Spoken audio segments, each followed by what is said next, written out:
Thank you. Little rotam berito lam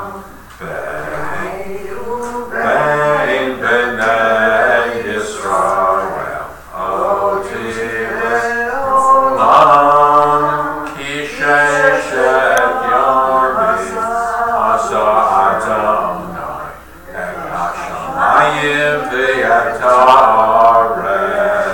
uvayom Vayom Hashvi Uvavat Shabbat Vayinafash. Bottom paragraph of the page. Eloheinu Elohei Avoteinu. We're on 117. Retzei v'mnuchateinu Kachenu b'mitzvotecha v'tein chelkeinu b'toratecha Sabeinu mituvecha v'samcheinu b'shuatecha v'taher libeinu li'ovdecha b'yered v'hanchileinu Adonai Eloheinu B'ahava uvratzon Shabbat Kadshecha B'yanuchu v'Yisrael Mekadshei Shemecha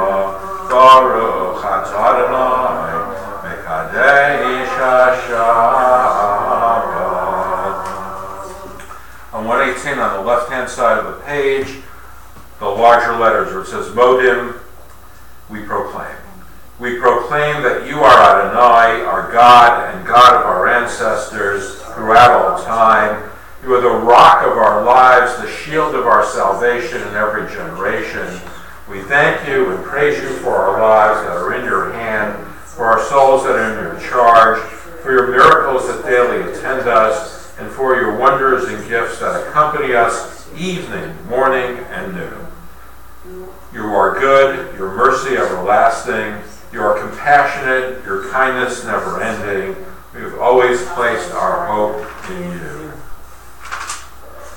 On page 120.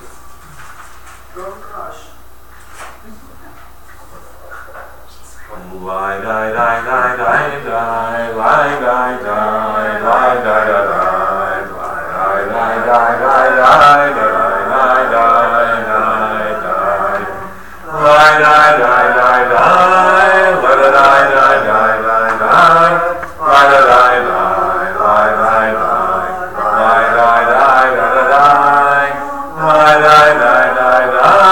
it die, die, die, die, die, lie, die, die. Shalom tova uvracha chayva chesed v'rachamim ba'olam aleinu v'al kol Yisrael aleinu v'al kol Yisrael amecha Barcheinu avinu kulanu ki echad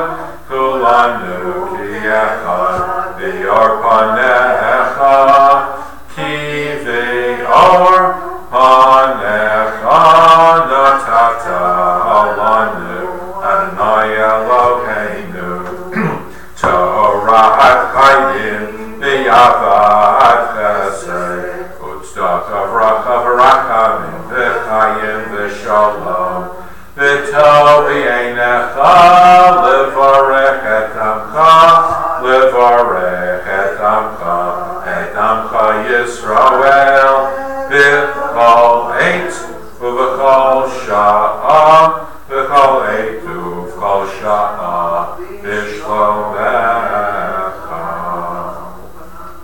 On the bottom of the left-hand side, the alternative concluding prayer from Rav Nachman. Let's read together. Grant me the privilege of the liberating joy of Shabbat, of truly tasting its delights, May I be undisturbed by sorrow during these holy Shabbat hours. May my heart be filled with gladness, for to you, Adonai, I offer my entire being.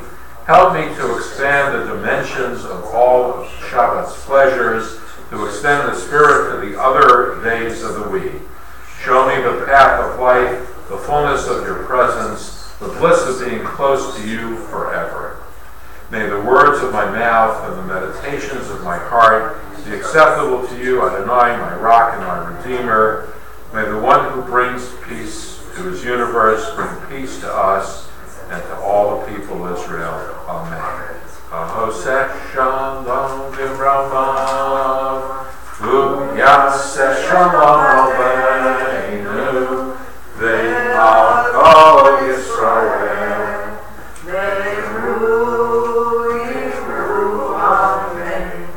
Yaseh shalom, Yaseh shalom, shalom aleinu, Yachol Yisrael. Yaseh shalom, Yaseh shalom, shalom aleinu, Yachol Yisrael. Amen. So what's the rumor? Rosner's away, and anybody know who's away? Are we up to that point now?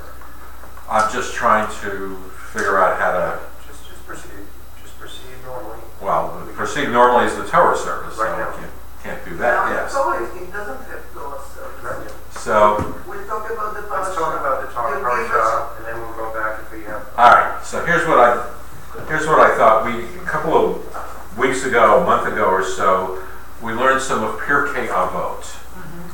And I want to do a little bit more of it. And so we keep the Sidurim. We're on page 260. 260. 260.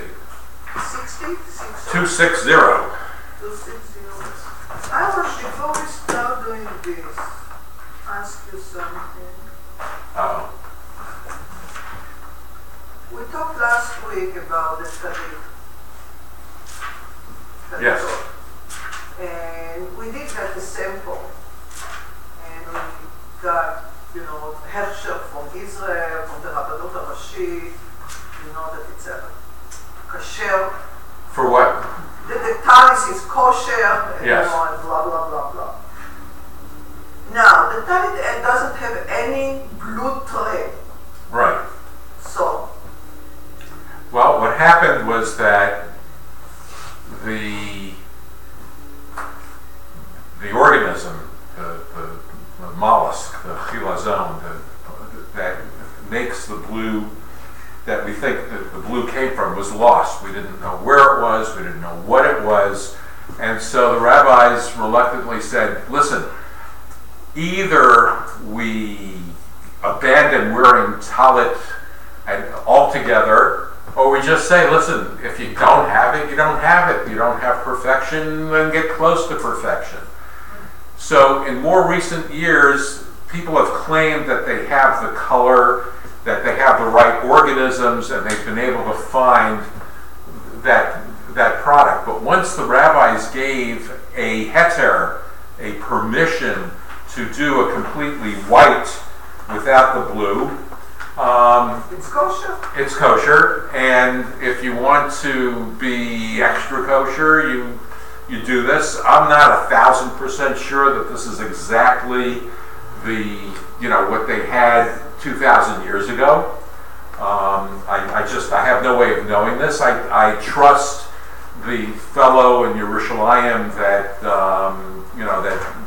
that tied the talit for me, tied the tzitzit, that this is as good as it gets.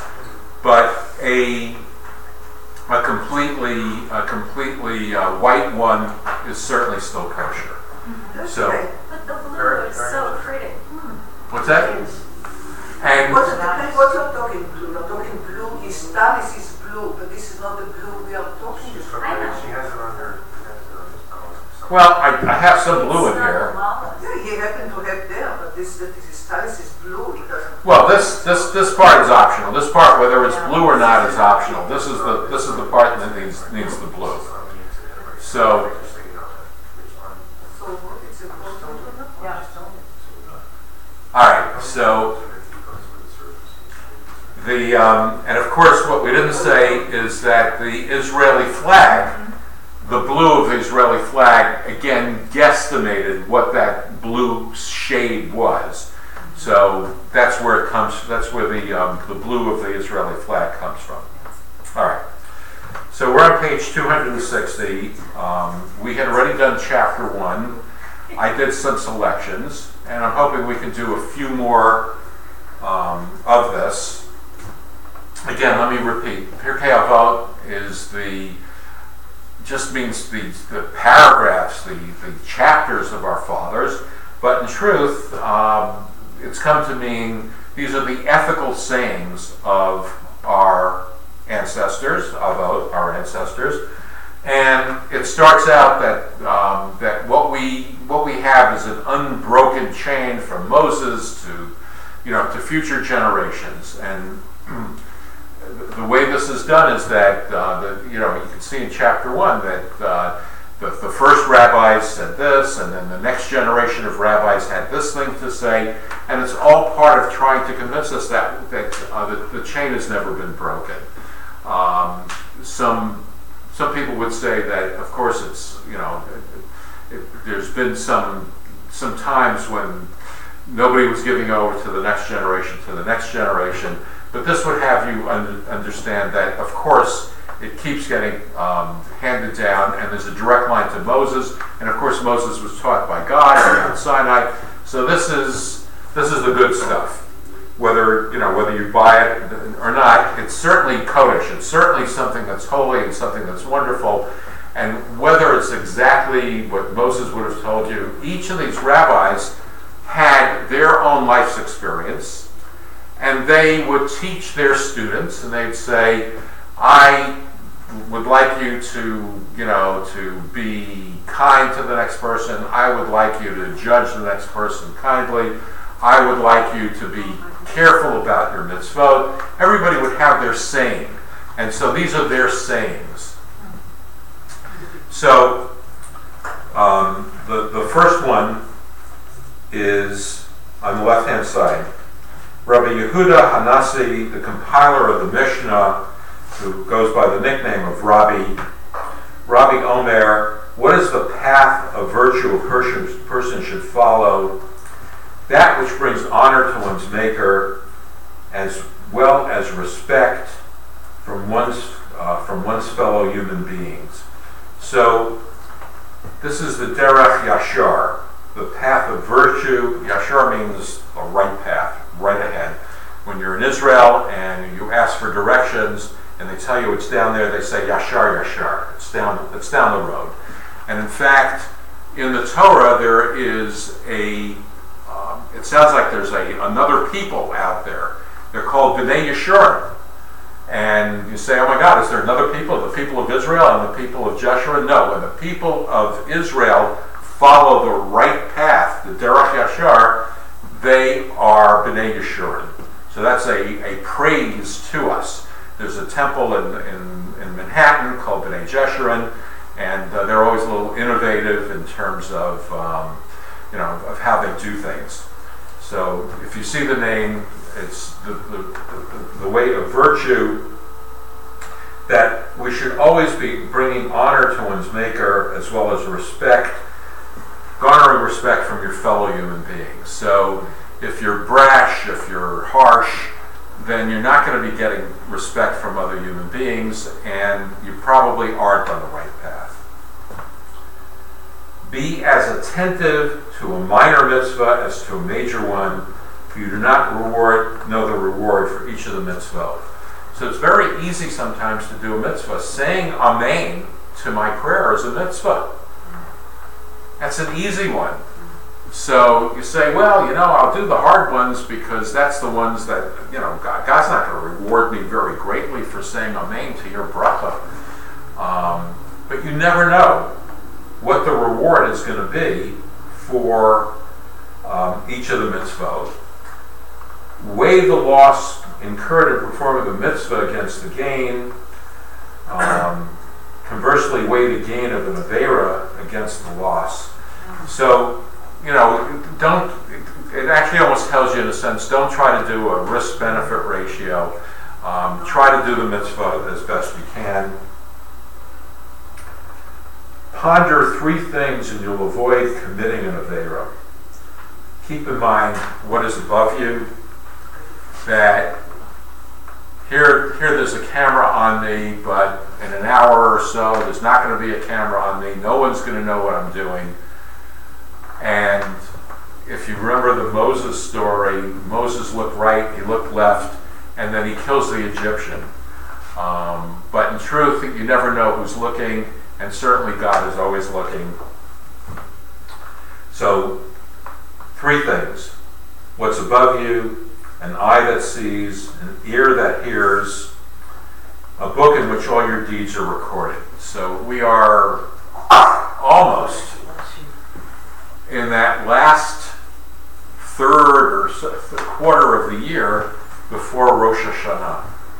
Hard to think about the fall when summer just started, but we always have that concept that you want to be inscribed in the book of life.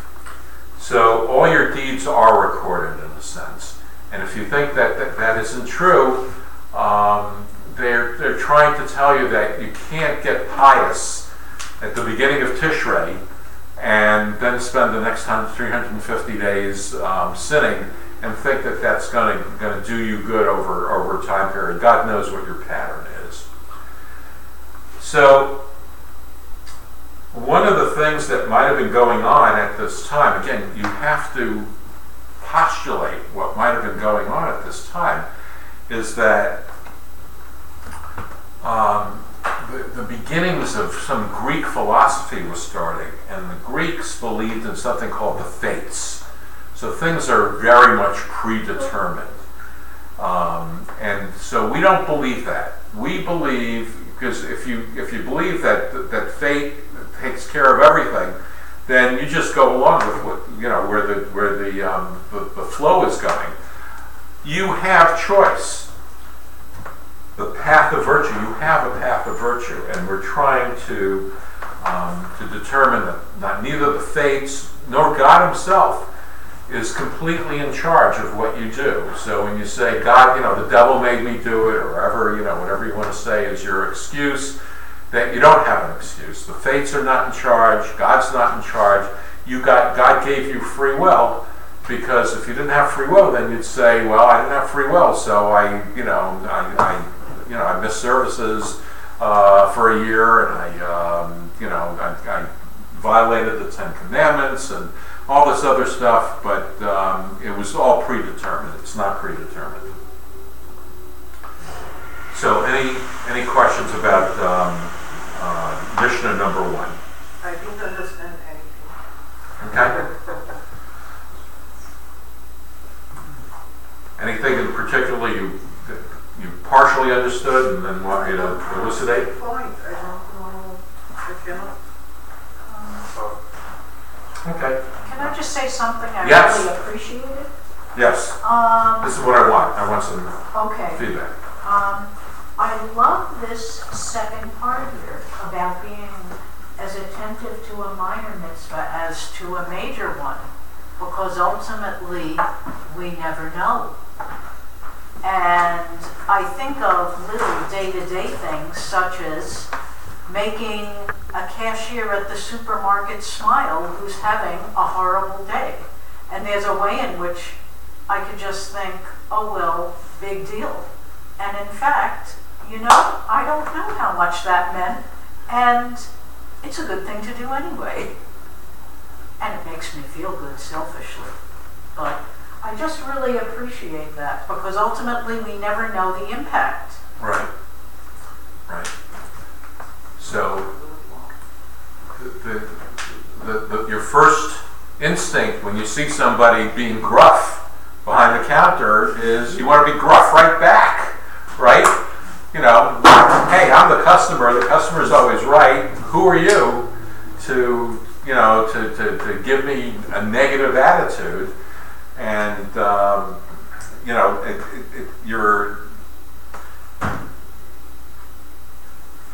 is going to be, I think, I don't know if we have it today, but why don't you turn to next page to 261. You actually anticipated a teaching of Hillel.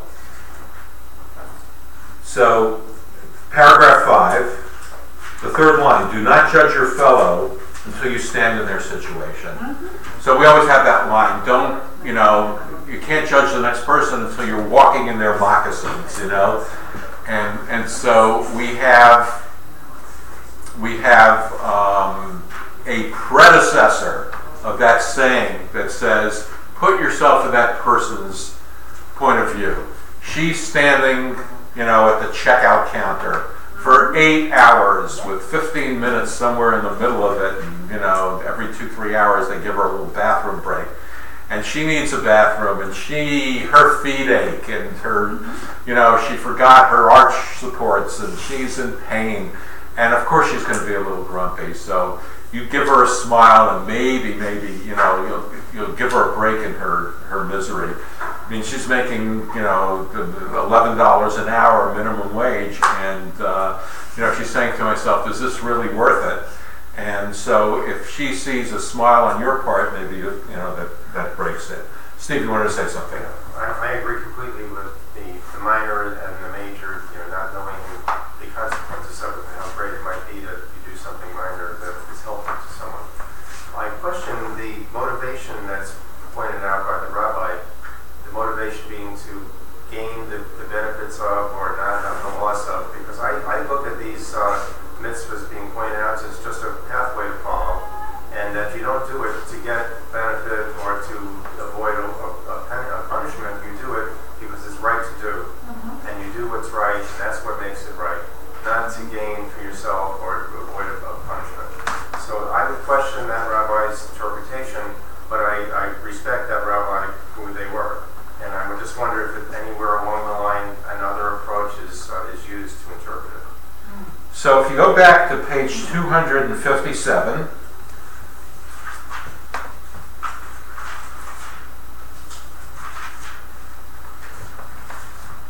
paragraph 3, Mishnah number 3, Antigonus Ishtocho received the tradition from Shimon HaTzadik.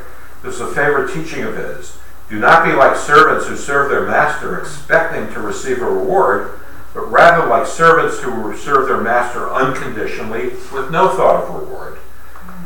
Also, let the fear of God determine your actions. So this is a bit of what you're trying to say, that if you're just on the payroll, then you're going to do the minimum. But if we love God enough, then we know that what He passed on to Moses and through these rabbis over to us is something that's worthy. Well, can I just add, this is just my opinion, and yes. I do respect what's there, but there's something that just doesn't sit right for me personally about this being fear-based. Let the fear of God determine your actions. For me, this is just me. Yeah. It helps for me to think of let the support of God determine your actions, or let the guidance of God. Well, in every book written by somebody who was formerly Orthodox, they always say, and then I ate that I grew up in my parents' household.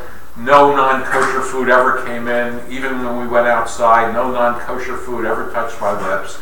Then I went off to college, and I took a bite of something that's not kosher, and the heavens didn't open. I wasn't struck by lightning, and I said, oh, God's not going to strike me down if I eat that cheeseburger. Bacon cheeseburger, let's make it even better. I personally have never tasted one, and but I'm sure it's delicious. And I'm sure that at that moment, that person said, God isn't punishing me, so, maybe none of this makes any sense. And, hopefully, it's a factor, but if it's the main factor that I'm going to get punished if I do something wrong, then you're not doing something out of love, but you're doing something out of fear. That's exactly where Yeah, my yeah. problem lies, but that's only what works Yeah. for me. I'm not imposing that on anyone else. Rachel, and then you'll review. Thank you. I guess sort of I was thinking some of what you were saying, that the older metaphors don't work in a world where we understand more about psychology and physiology, both being connected, and it doesn't mean that it's never your fault if you do something that's unkind or wrong or, all the way to the spectrum of violent and crazy. I mean, it's like, you do have a choice at some level. Anything can be justified. Mm-hmm. Anything. That's right, but it's not right. I mean, It's not correctly justified, but whether you see violence against 6 million Jews, or even in any political situation today, and in the Philippines, where I'm trying to stay out of this country and trying to keep Trump out of this today. In the Philippines, where drug dealers are being killed, anything can be justified. It makes sense. There's some good that comes out of it, but we know it's not really good. That's not what I was saying. Okay. I wasn't saying everything can be justified. I was saying that we know in forms of treatment for people, Yes. it's not just that they're a bad person or a bad character. We don't understand what the chemistry is. I mean, you're a psychiatrist, so you would presumably have occasion to write prescriptions for psychotropic. For abnormal brain For chemistry. chemistry, Yeah. And I think of we're told that the Puritans were like, everything was, if you were poor, that was bad character, and God was doing that to you as a punishment. Yeah. Some people always think, well, that happened to us because it was punishment. We were, being bad as a people, as a group. And it's a really difficult process to figure out, but I think these are very interesting. I will go home and read some of these. I bought a Siddur a long time ago, and I have a similar old one Okay. at home. And I never would have thought of looking at these and comparing. I thought, well, you have to study Talmud to do that. And this is interesting to go and see the comparisons are fairly easily looked at for us. This is rare in the sense that in the Babylonian Talmud, almost every Mishnah Gemara has later Aramaic discussions, and this doesn't have it. So so you can't go in more depth than that you can read. So you have to work on it yourself. So it's this, and there are certain commentaries.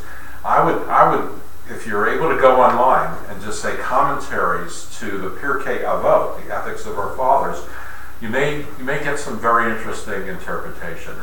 But realize they're all interpretations, because nobody sat with, nobody has a record of what these rabbis were going through in their own lives.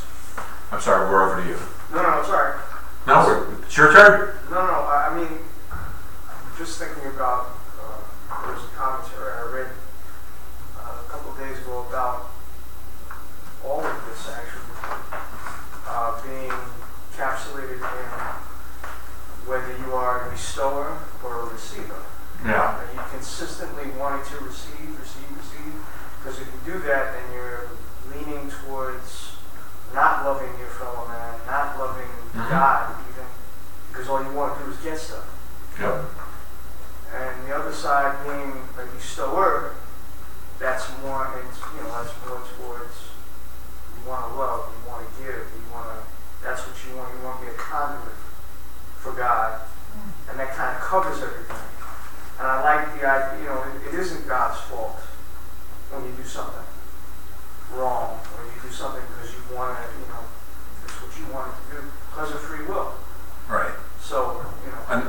somebody else's free will might impact upon me. So, whoever took my grandparents to the concentration camps, did they do anything wrong? No, I don't think they did anything wrong. In the early 1940s. So it wasn't any part of their free will, it was somebody else's free will. So you can't, unfortunately my free will can impact on your free will. That makes for some difficulties. Let's go ahead, at least one more paragraph.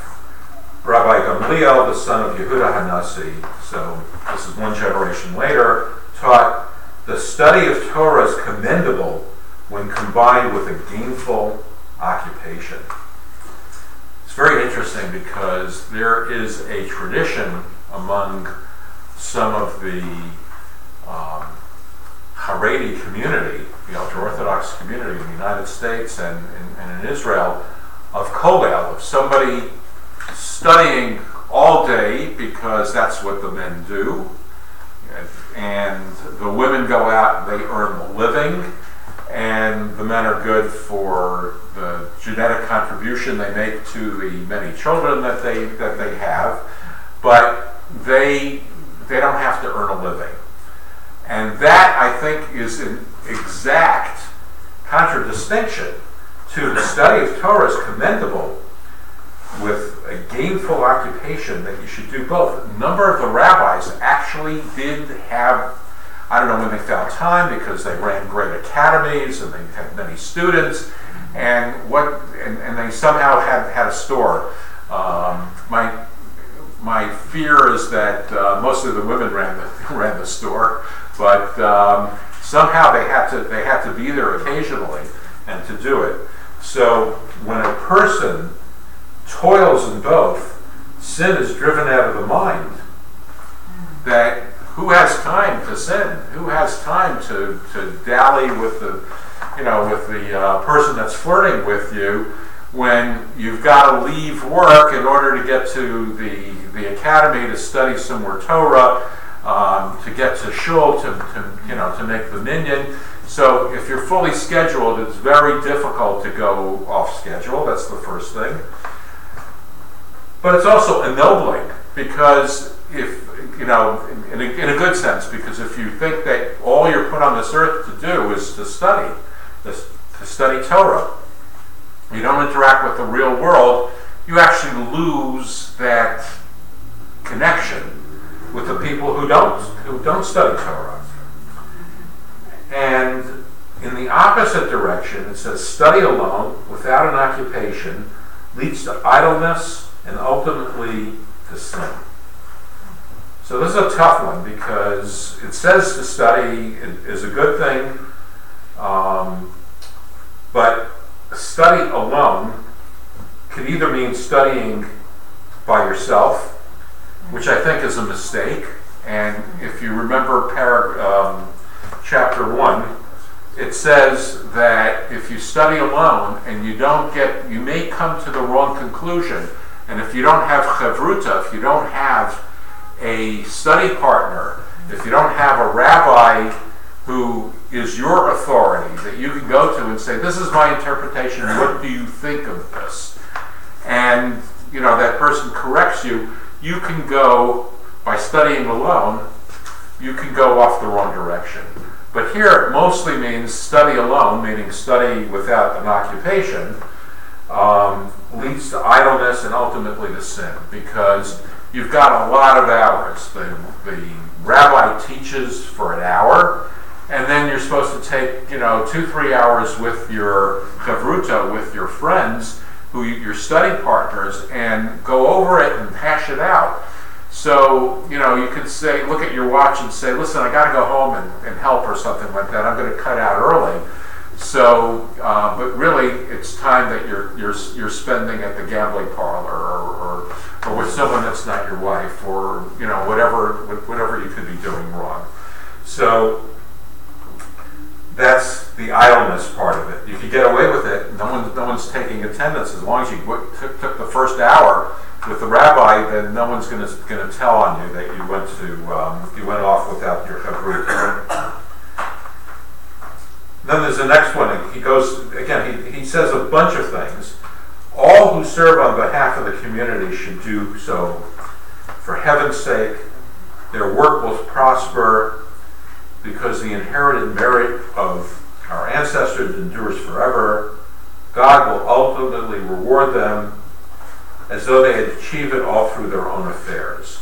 So sit with this for a moment and tell me how you interpret it.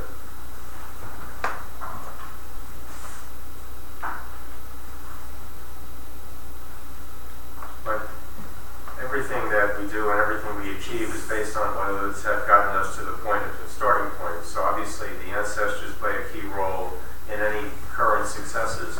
And I think what this is saying is if we continue to take that as our starting point and go further with it, then we're rewarded for all that they did as well as what we do, which is an extra bonus, which we deserve because we were wise and positive thinking enough to not disparage what was done in the past, but to build on it. So we deserve the accolades and the appreciation for being builders as well as looking forward. And I think that's a wonderful message to us. We shouldn't just start from scratch ourselves and think we're so smart that we can really start better than anybody ever did before. I think it's a great message.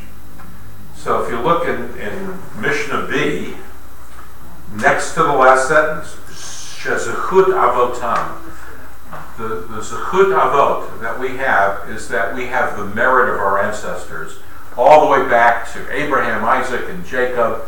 We get, you're sort of coming into class, with at least a gentleman's city. You're coming in with something. So if you do anything, you get a B, and if you do a little more than that, you get an A. So we have what we call Zechut Avot, because it says that God gives you credit even 1,000 generations back. He gives you demerits for things, your bad things your family did, for no more than 3 or 4 generations. No tzer chesed lo alafim, no sayavon v'pesha. That's Hashem kel rachum v'chanun. Is no, you get la alafim. It means 1,000 generations, or maybe even plural, maybe 2,000 generations. So you get credit. You have the Zechut Avot. So you're coming in with some credit. So my expectation is that it's very easy for you to get a B. If you come in saying, it's so hard, I start out with an F if I don't do anything at all, you're starting out with a C. If you do a little bit, you're going to get a B. So that encourages you to do something for the community. So, we have people who are synagogue presidents and people who work for the Hebrew Free Loan Society, and there's so many charities and wonderful things that we can do for the community. Pick something and do it, and don't say, who am I to do that, because we're all obligated as far as that's concerned. And you get credit. God will abundantly reward them as though they had achieved it all through their own efforts. God doesn't say, I'm not giving you a lot of credit because you didn't do much. God says, I'll reward you handily for doing something, because there are enough people that don't get rewarded. Any other thoughts on this? Well, let's do one more. Everybody's going to love this one. I'm gonna let Bonnie read this one out loud. I'm sure she'll like it. Number 3. No, number 3. Another teaching of Rabban Gamliel. Be wary of the authorities. They do not befriend anyone unless it serves their own needs. They appear as friend when it is to their advantage, but do not stand by a person in an hour of need. So, beware of politicians. They love you when they need your vote, and they may not come through afterwards. How true is that one? Very timely. It's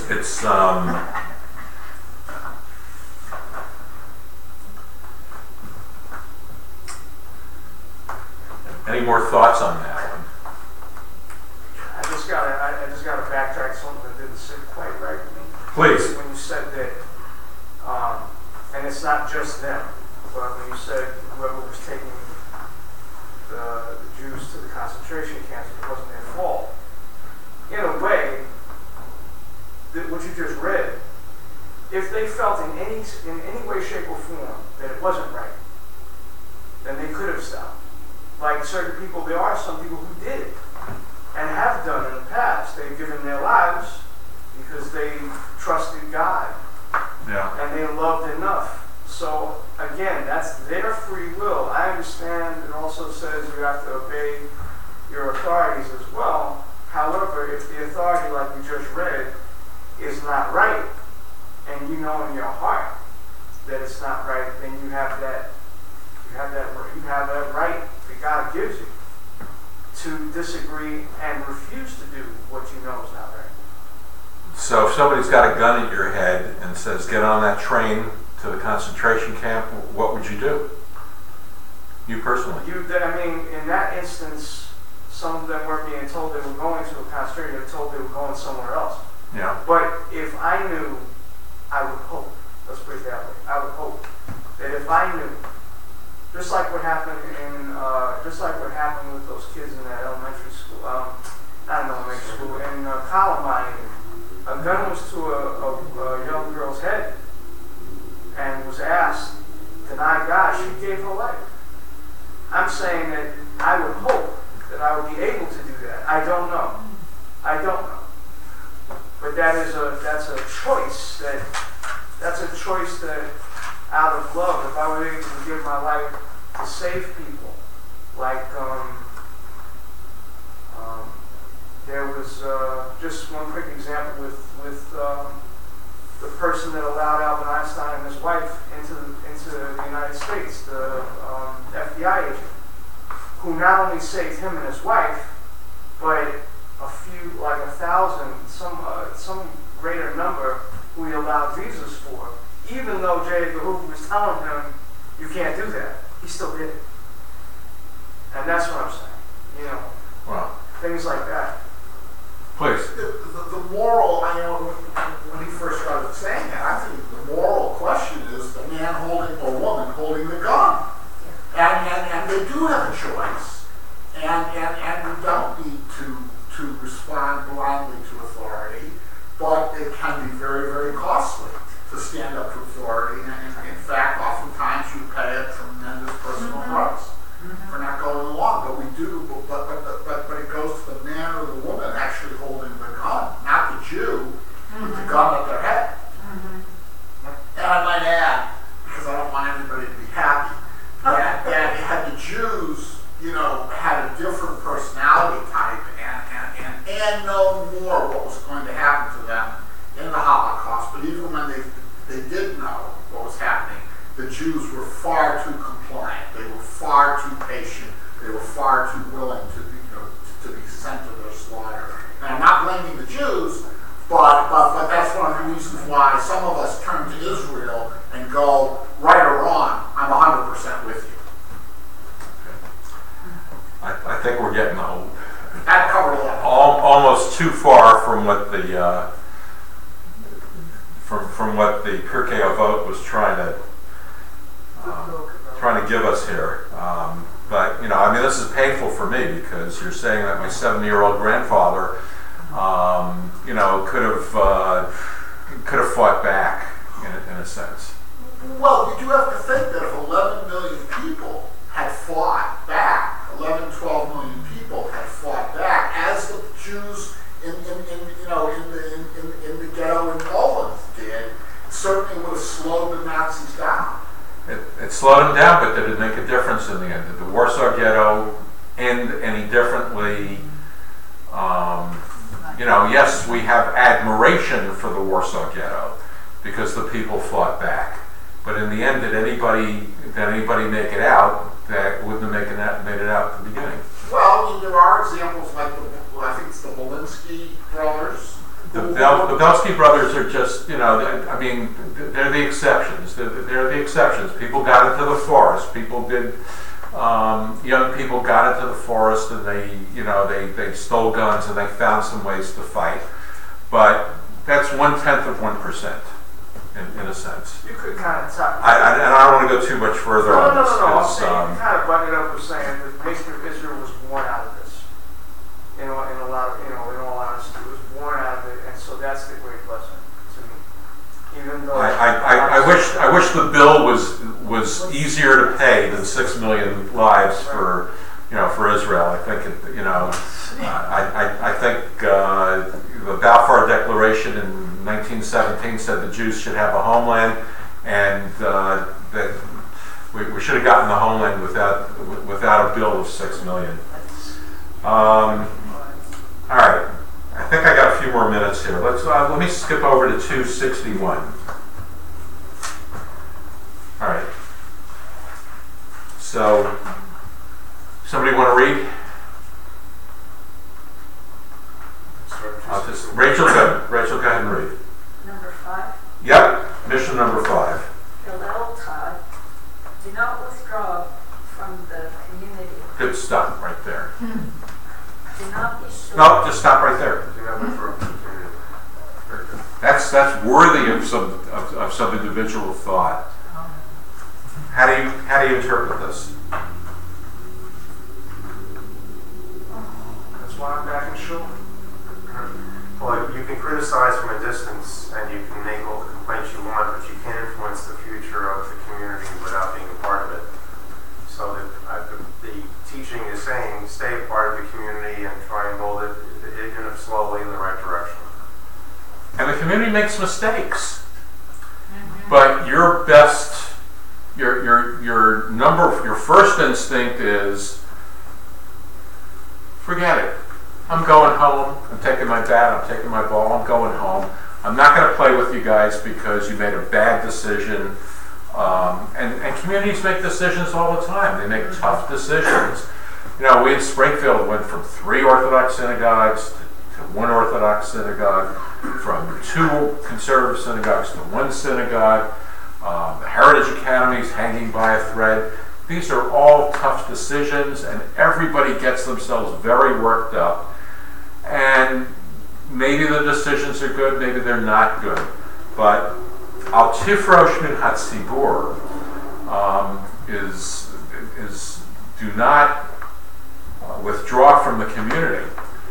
It doesn't mean that if everybody in the community is doing evil, that you go along with it. Then you have to at least be a voice against what they're doing. But there's a difference between making some tough decisions and just saying, all right, we're not keeping kosher anymore. We're not keeping Shabbat anymore. We're going to be, we're not going to respect our fellow human beings. So I think that's what they're trying to say. It's not good to daven alone. You should daven with a congregation. If you daven with a congregation, your voice goes together with everybody else's voice, and God listens to your davening a whole lot more than if you're just in your house and you daven alone. I have people that say, I can go on a nature walk on Rosh Hashanah and Yom Kippur. I can commune with God, and that's even more beautiful than in a stuffy building, with a lot of other people and their viruses and germs at the beginning of flu season. Who needs it? And of course, what they're trying to say is, I'm going to try to not write a check to any congregation because I can daven just as well at home. So there's always these rationalizations.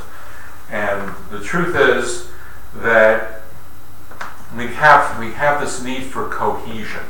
I think that's very important. Rachel, do another sentence. Just one sentence at a time. Do not be sure of yourself till the day of your death. How do you interpret that one?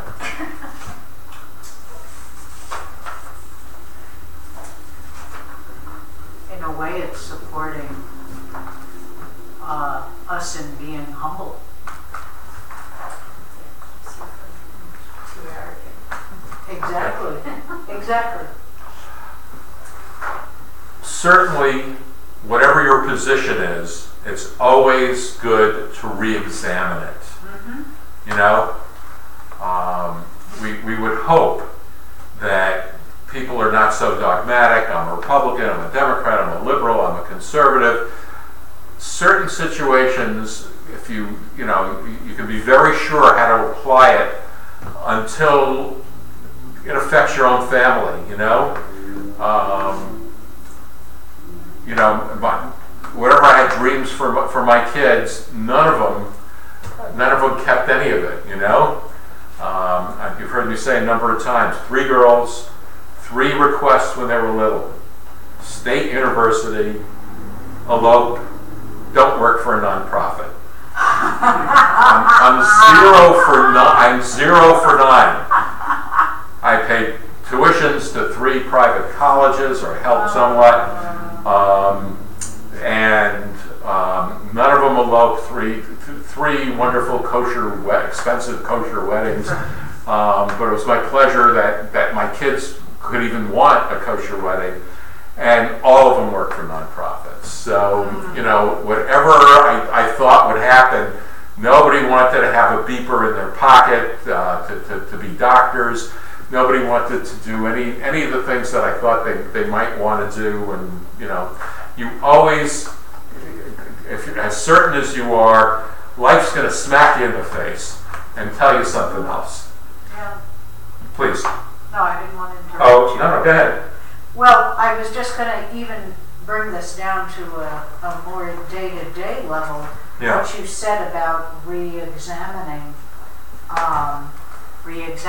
your stance, your position, and I think about sometimes when I've had a disagreement with my wife, and I've come back later and said, I thought about what you said, and the truth is that I think that your point of view was really right, even though I might have gotten kind of grizzly a little while before. Yeah.